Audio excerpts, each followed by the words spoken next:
Bien, saludos amigos de BPI TV, quienes nos sintonizan a esta hora de la mañana. Nosotros nos encontramos desde Caracas, Venezuela, y seguimos pulsando las opiniones de expertos debido a todos estos anuncios económicos, estas medidas. El día de ayer veíamos la Gaceta Oficial donde se anunciaba pues ya el aumento del salario mínimo y también contenía ella el nuevo monto del ticket de alimentación. Para eso vamos a conversar con el abogado Yair de Freitas para explicarle un poco a la gente qué significa que luego de este anuncio ni siquiera ha salido la Gaceta Extraordinaria, solo la Gaceta Oficial. ¿Qué significa todo esto?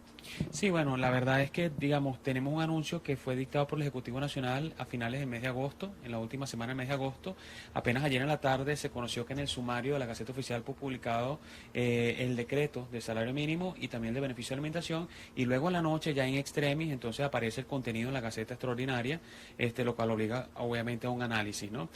Lo importante que creo que es vital que las personas tengan en cuenta es que este nuevo ajuste implicó también un ajuste del beneficio de alimentación, que es algo que originalmente no se había conversado. Digamos, lo que se había anunciado era 1.800 bolívares de salario mínimo. El beneficio de alimentación normalmente está vinculado a la modificación de las unidades tributarias o de su valor, y en este caso ninguna de estas dos cosas se produjo, sino que se colocó un monto fijo que en este instante es equivalente al 10% del nuevo salario mínimo, y que no sabemos si luego va a ser modificado en la misma proporción o no en ajustes sucesivos. Sin embargo, sí llama la atención que del total del componente salarial de la persona, el beneficio de alimentación constituye el 9,09% de ese ingreso mensual. Anteriormente era el 42% aproximadamente, lo que significa una disminución sustancial, y entendemos eso debe estar asociado a que el ajuste del salario mínimo fue de 6.000% y tiene un impacto muy importante, sobre todo para las empresas privadas que no tienen la posibilidad en la mayoría de los casos de obtener los recursos suficientes para asumir las consecuencias, y en especial las empresas que tienen restricciones en cuanto a la fijación de los precios de sus bienes o servicios. Específicamente esto de que hemos visto que no se aumentó la unidad tributaria, ¿qué hay detrás de todo esto? Que no, si el aumento del ticket siempre viene acompañado con el aumento de la unidad, ¿qué hay detrás de esto? Sí, la verdad es un poco extraño porque no había ocurrido de esta forma. Creo que lo que debe estar por ocurrir es que ya no pueden continuar siguiendo el ritmo del ajuste de la unidad tributaria, que debería tomar en cuenta la inflación, pero entonces esto tendría un impacto automático en este tipo de beneficios. Entonces pareciera que la primera medida es desvincular el ajuste del beneficio de alimentación a la unidad tributaria, para entonces luego ahora con la unidad tributaria poder hacer lo que quieran hacer, porque pasan dos cosas. Así como es perverso en el sentido de decir que el ajuste de la unidad tributaria tiene un ajuste automático en el beneficio de alimentación, y que esto se le puede escapar de las manos tanto a las empresas públicas como privadas, también ocurre que si no ajustas la unidad tributaria, todos los esquemas de sanciones que están establecidos en las distintas normas que están vigentes en Venezuela y que también se calculan unidad tributaria, además como pago de impuestos, tasas, contribuciones para fiscales que pueden estar allí en distintas normativas, también quedarían rezagados. Entonces, al decir que en teoría el paquete económico al cual estamos siendo sometidos los venezolanos podría implicar una disminución de la inflación, es decir, una desaceleración, cosa que yo en particular no creo que sea así, creo que va a tener el efecto opuesto. Entonces, obvio, se empezarían a congelar también estos beneficios. Entonces hay que buscar la forma, o se buscó la forma, de desvincularlo para que ya no dependan de eso, sino de un manejo que va a ser unilateral, fijado por el Ejecutivo Nacional. Entonces es probable que cuando venga el aumento de la unidad tributaria sea un aumento bastante considerable. Podría ocurrir que sea un aumento bastante considerable y refleje en efecto lo que ha sido los efectos de la inflación e inclusive la devaluación de los últimos periodos. Podría ocurrir que lo que pretendan es no hacer ningún tipo de ajuste, y entonces no quieren tampoco que se genere un rezago en el beneficio de alimentación. Habría que ver cuál es el comportamiento, pero en la teoría dice que lo que debería ocurrir es lo primero, es decir, el aumento debería ser completamente agresivo para tratar de alguna forma de actualizar, porque hoy por hoy incluso multas son completamente irrisorias cuando hace el cálculo del valor de la unidad tributaria actual. También hemos visto desde estos anuncios pues que en las inspectorías del trabajo se están llenando de personas que han quedado desempleadas debido a las medidas que han tomado algunas empresas porque no pueden pagar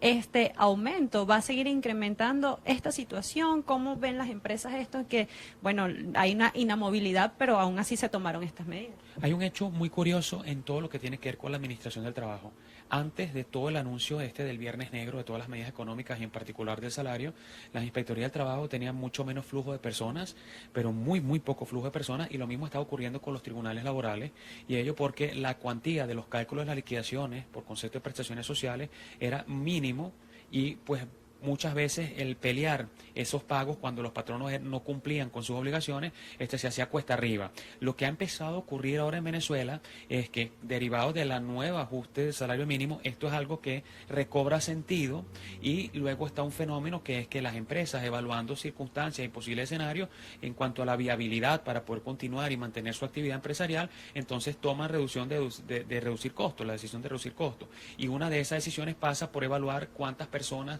no van a poder continuar prestando servicio. Entonces, está desde el patrono, que lo hace de la forma correcta, es decir, que trata de negociar las distintas opciones que pueda tener a cabo o no con sus trabajadores, previa evaluación de cuáles son las implicaciones legales y mantenerse dentro del marco de la ley, pero también hay muchas personas que a la brava están prescindiendo los servicios de los trabajadores y están de alguna forma ignorando o desatendiendo que existe un decreto de inamovilidad laboral. Entonces, por supuesto, al igual que como ocurrió cuando el paro petrolero, que también en las inspectorías del trabajo colapsaron por los trabajadores que estaban pidiendo los reenganches, es una situación que está empezando a ocurrir ahorita en Venezuela. Y ahí entonces ya preocupan dos cosas: no solamente el que exista un gran flujo de trabajadores que estén ocurriendo a la Inspectoría del Trabajo a pedir ser amparados por el decreto de inamovilidad laboral, sino también la capacidad que tiene la Administración del Trabajo para recibir ese caudal de personas. En la época del paro petrolero, hay que recordar una situación muy particular que se vivió, que es que llegaron a colocar hasta un límite máximo de cantidad de personas que podían atender por día, negándole a las personas el derecho al acceso a la justicia social. Y es un tema muy delicado, porque además hay un lapso establecido en la ley para ocurrir a estos mecanismos, a estas instancias, y el lapso es de 30 días continuos a partir de esa ruptura de la relación laboral abrupta, unilateral por parte del patrono, sin causa justificada y sin haber llevado a cabo el procedimiento de ley. Entonces, hay desde las personas que van por angustia a consultar, desde las personas que están yendo para que le hagan el cálculo de prestaciones sociales, pero también un gran caudal que vienen a pedir ser amparados por la inamovilidad laboral, y ese tiene un lapso de 30 días para colocar o dar inicio a ese procedimiento de reenganche, y la capacidad de respuesta a la Inspectoría del Trabajo es limitada. Yo quisiera pensar que no vamos a caer en eso, porque en la época del paro petrolero las personas pernoctaban en la Inspectoría del Trabajo desde la tarde anterior para poder lograr materializar el inicio de su procedimiento administrativo. Es probable que ante esta situación el mismo gobierno presione a las empresas para que no despida a estos trabajadores, bueno, para intentar ver este colapso en las inspectorías y por supuesto para presionar a las empresas. Claro, desde luego lo que debe ocurrir acto seguido va a ser proceso de fiscalización de todas las naturalezas, desde la SUNDE con el tema de los precios, y obviamente las inspectorías del trabajo deben estar ya organizando a sus funcionarios y generar agenda de fiscalización, especialmente para áreas sensibles a estos decretos, que normalmente son las pequeñas empresas, comercios, etcétera. Yo particularmente creo que la presión existe de hace mucho tiempo, porque el decreto de inamovilidad nos acompaña de hace casi ya 20 años, y lo que de alguna forma el resultado o el balance de ese decreto de inamovilidad es que lo que termina es encareciendo el despido, porque lo que obliga es a que el patrono tenga que ir a escenarios que son mucho más onerosos para tratar de cerrar relaciones laborales que no son viables, incluso muchas veces premiando trabajadores que no tienen un buen desempeño, ¿no? Porque eso también hay que decirlo. Entonces esa persona de la cual el patrono quiere prescindir, pero que no se quiere ir y se apalanca en que tiene una protección especial que impide esa ruptura de relación laboral, y además la inercia de la Inspectoría del Trabajo para procesar las solicitudes de autorización de despido cuando hay causal justificada y el patrono además tiene las pruebas y luego los resultados no se producen. Porque quizá el problema principal en Venezuela en materia política de empleo es que están prohibiendo los despidos y no fomentando nuevas plazas de trabajo, que es quizá la forma de solucionar esto. Entonces, en esa impunidad que se va cobijando a la luz de esa protección especial, termina ocurriendo que el patrono o toma la medida desesperada de simplemente hacerlo unilateral, saltarse la torera a los mecanismos porque no obtiene respuesta eficaz, o simplemente llega a un escenario concertado que termina implicando mucho más costo. Estas cosas son las que de alguna forma están asociadas a este pico de actividad que se está evidenciando en este momento. Es probable que veamos escenarios como empresas entonces que se declaren en quiebra y para poder solventar toda esta situación. Es muy probable que hay muchas empresas que luego de haber corrido los distintos escenarios consideren que ya no es viable continuar su actividad en Venezuela. El hecho de que el Estado esté haciendo un subsidio del salario por los primeros 90 días no va a resolver la situación, porque eso es solamente la punta del iceberg. Están todos los pasivos laborales que vienen vinculados a esto, están las prestaciones sociales, beneficios de guardería, vacaciones, bono vacacional, utilidades, una cantidad casi infinita de beneficios, más las empresas que tienen convenciones colectivas de trabajo y tienen beneficios muchas veces asociados a la cuantía del salario mínimo. Entonces, esto tiene un impacto que va mucho más allá de ese tema original, que es de dónde saco el dinero para pagar la nómina. El Estado está ofreciendo esta ayuda, pero también esta ayuda implica que hay que registrarse en unos portales, tiene todo un mecanismo que no ha sido el más fluido. Curiosamente, en el decreto de salario mínimo no se menciona absolutamente nada de cómo es ese mecanismo, no hay ninguna norma especial tampoco que lo rija, sino que se va dando información a cuentagotas a través de los medios públicos y pues de alguna forma pues se van habilitando mecanismos electrónicos para que se comiencen a hacer algunas modificaciones y solicitud, pero también las personas tienen que tener claro una cosa, si pasado ese tiempo o durante ese tiempo la empresa no puede continuar, la Ley Orgánica del Trabajo ya en el año 2012 previó un mecanismo donde puede darse un proceso de ocupación temporal por parte del Estado a través del Ministerio del Trabajo y de forma coadyuvando a los trabajadores a que tomen el control de la empresa. Lo vimos en el caso de Clorox, lo vimos en el caso de Kimberly-Clark, lo hemos visto en el caso de muchas otras empresas. Al final termina siendo un mecanismo ineficaz porque no va a producirse nada o muy poco en el corto y mediano plazo, pero la única variante que tendríamos en este momento es que ya el Estado tendría los datos de las nóminas en las cuales se acredita el pago de los trabajadores, porque si esa información ya se precargó a través de este sistema de subsidio, sería más fácil para el Estado atender una situación masiva de cierre de empresas en el corto plazo, ¿no? Entonces yo creo que de alguna forma el Estado está previendo que de aquí a diciembre va a producirse importantes cierres de empresas o incluso algunas continuarán hasta diciembre y luego no tendrán ninguna actividad adicional para el ejercicio económico siguiente y de alguna forma ya está previendo que esta contingencia la va a tener que atender, pero digamos, al iniciarse un procedimiento formal de inviabilidad económica de la empresa, tanto hay una situación de protección, de hiperprivilegio por quiebras en materia laboral, como lo hay el tema de la posibilidad de la ocupación de una empresa que puede darse de la mano del Estado en manera conjunta con los trabajadores. Según el panorama que está planteando, pareciera que bueno, la incertidumbre va a seguir reinando durante todos estos meses y el tema fiscal, si vamos a cerrar con una cantidad considerable de empresas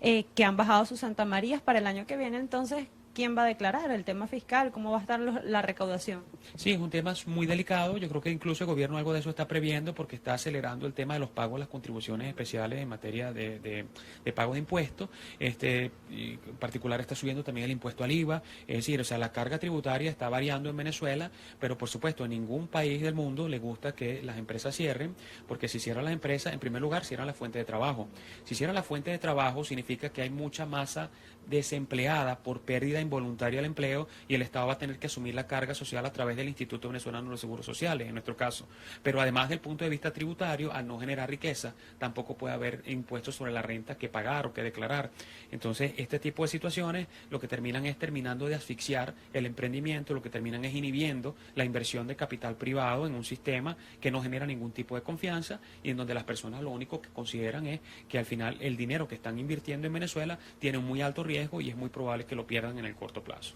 El gobierno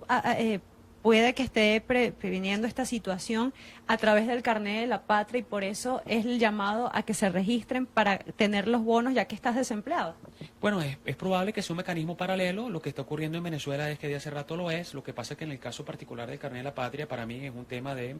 populismo y un populismo partidista, porque además de alguna forma está asociado a una ideología política. Entonces, tanto funciona como para un censo, como funciona para comprar una voluntad. Ahorita recientemente vimos que se estaba publicando normativas respecto de el bloqueo de cuentas bancarias a las cuales se puede tener acceso del extranjero por vía internet y fundamentalmente lo que de alguna forma esto en mi criterio está asociado también al hecho de decir, bueno, y el Estado entonces tampoco le va a pagar ningún tipo de bono a este tipo de personas porque ya no están en Venezuela. Entonces, para mí simplemente es un tema de populismo, para mí es solamente un tema que lo único que procura es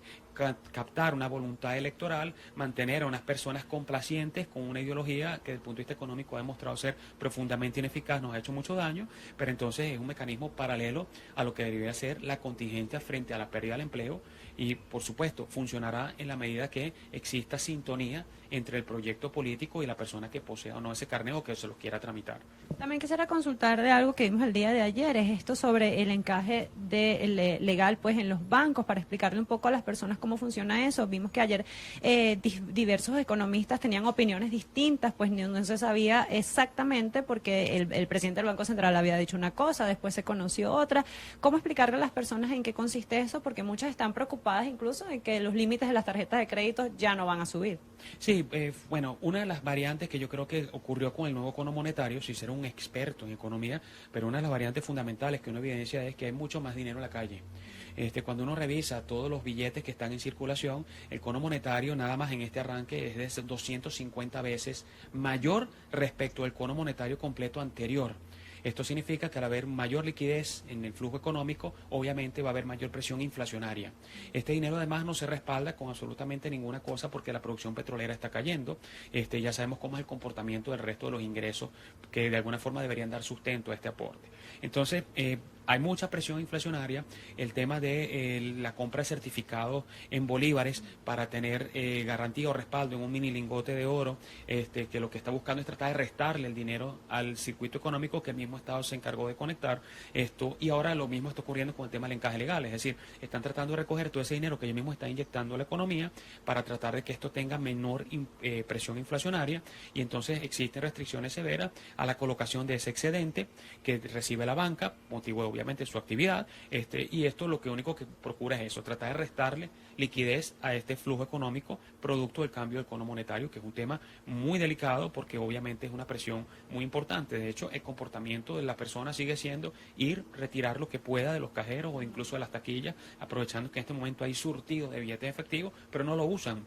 Lo conservan y continúan haciendo pago en medios electrónicos, transferencias, tarjeta de débito, crédito, porque este dinero tiene el presentimiento de la persona que en el corto plazo se va a volver a esfumar y que lo va a requerir para hacer su pago de sus pasajes, para hacer el pago de algunas compras en efectivo, porque además los precios son mucho más baratos cuando se paga en efectivo, y también para cumplir con otro tipo de obligaciones, combustible, etcétera. Entonces,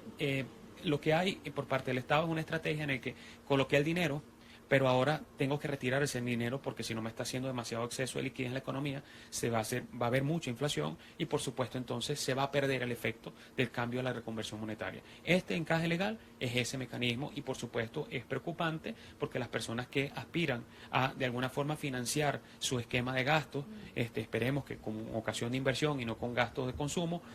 pues ahora tienen una situación mucho más precaria. ¿Cuál es la recomendación que usted le hace a las empresas en este momento viendo todo este panorama? Bueno, lo primero que evalúen su escenario. Yo pienso que lo que debe ocurrir en Venezuela es que cada uno de los empresarios debe evaluar con sus expertos que tienen en su empresa, su gerente de finanzas, su gerente de recursos humanos, sus analistas, todos los externos con los cuales normalmente consulta este tipo de temas, las distintas opciones que tienen, las distintas alternativas y dentro de los escenarios que están lícitamente permitidos, optar por el mejor según la condición y la situación de la empresa. Lo más importante siempre va a ser tratar de conservar para cualquier empresario la inversión que tiene hecha, tratar de continuar con su actividad operativa. En la medida que esto sea viable, pues obviamente lo va a poder hacer y lo va a tener que tomar decisiones a veces drásticas, a veces no tanto, para continuar. En los casos en los que no sea viable, también hay mecanismos legalmente establecidos para llevar ese cese correcto de las funciones de esa empresa. Entonces, pues obviamente háganlo conocer a través de sus distintos expertos cuáles son los mecanismos y traten de mantenerse siempre dentro de lo que son las pautas de las normas jurídicas que rigen cada uno de esos espacios o de esos escenarios que van a poder evaluar. Y, por supuesto, corran escenarios no solamente al corto plazo, sino también al mediano y largo plazo, porque ninguna empresa se gobierna por lo que vende en agosto, lo que vende en septiembre, sino que hay que ver también la cosa un poco más allá y explorar qué es lo que va a ocurrir en el comportamiento del mercado a través de todos estos anuncios que se están haciendo. ¿Y vale la pena para una empresa seguir trabajando en un país como este? Bueno, depende de la cantidad de capital invertido que tenga y cuál es su esquema de funcionamiento. Si es una mini tienda, un comercio muy pequeño, tiene una mercancía que en realidad la tenía a crédito, a consignación y no está ganando ni siquiera para continuar o pagar el alquiler o los gastos, los pasivos que implica tener a los dos o un vendedor que tenga en ese espacio, probablemente para esa empresa la decisión sea otra. Pero si es una empresa mucho más robusta, que tiene un capital invertido, que está en una etapa productiva, que la colocación de su producto es absorbida por el mercado, de pronto lo que va a cambiar es el esquema de funcionamiento y habrá que evaluar otras maneras viables. Cada empresa tiene una característica de funcionamiento distinta. El problema en Venezuela está en que quizá la mayoría de las empresas están más cercanas al primer escenario que al segundo. Y con un anuncio de esta naturaleza, un ajuste de un 6.000% de salario mínimo, con todas las cosas adicionales que están ocurriendo en materia económica, muy probablemente se están sintiendo invitados a cesar su operación. Y lo que quizá tienen que preguntarse es si eso es el escenario que de efecto el gobierno desea o si no es el escenario que el gobierno desea. Y entonces eso ahí también le va a arrojar algunas luces acerca de cómo comportarse en el corto y mediano plazo. Bien, muchas gracias. Conversábamos con el abogado Yair de Freitas. Bueno, ustedes lo pudieron escuchar cómo el panorama en este momento en el país se encuentra bastante complejo con estos anuncios económicos, con este aumento de salario que ya está en Gaceta y que también fue anexado este aumento en el ticket de alimentación. También vimos un panorama en que, aunque se hace el ajuste a 180 bolívares para el ticket de alimentación, no hay un ajuste en la unidad tributaria, por lo que hay que esperar a ver cuál va a ser el próximo escenario, un escenario que probablemente esté cargado por un cierre de empresas y por inspectorías del trabajo llenas de trabajadores, exigiendo pues la ley, exigiendo que se les hagan los cálculos de sus pasivos debido al cierre de algunos comercios. Desde Caracas, Venezuela, Ana Rodríguez Brazón para BPI TV. Esta transmisión es una presentación de Salvador Peluquería. Visítanos en Maracaibo, Ciudad Ojeda, Acarigua, Santa Bárbara del Zulia, Paraguaná, Panamá, República Dominicana, Miami, Curazao y próximamente en Italia. Only for Men. Centro San Ignacio, Nivel Blandín, Caracas. K-Export. Envíos de carga aérea y marítima. Deja todo en nuestras manos. Estamos ubicados en la 8200 Noroeste, 30 Terras, Doral, Miami. Tranquility at Doral, Salón and Spa. Estamos ubicados en la 9566 Northwest, calle 41 del Doral, Miami.